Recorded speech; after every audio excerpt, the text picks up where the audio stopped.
ইয়া রাসূলুল্লাহ, জান্নাতি পোশাক কে সর্বপ্রথম পাবে, কে পরবে?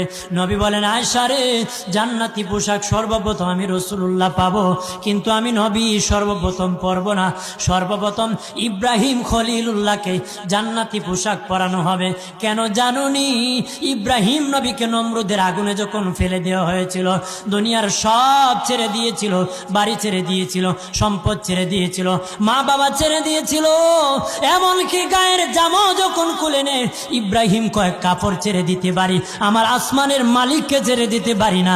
ওই দিন আল্লাহ ইব্রাহিমের সাথে অঙ্গীকার করেছিল, ইব্রাহিম আজকে তোমাকে সকলের সামনে উলঙ্গ করে লজ্জায় ফেলে দিয়েছি ইব্রাহিম, তারপরে তুমি আমাকে ছাড়ো নাই। আমি কিয়ামতের দিন সকলের সামনে মুসলমান, বেঈমান, কাফের, নাস্তিক যারা তোমাকে উলঙ্গ করেছিল, তাদের সামনে আমি আল্লাহ আনুষ্ঠানিকভাবে তোমাকে কাপড় পরায়া দিব।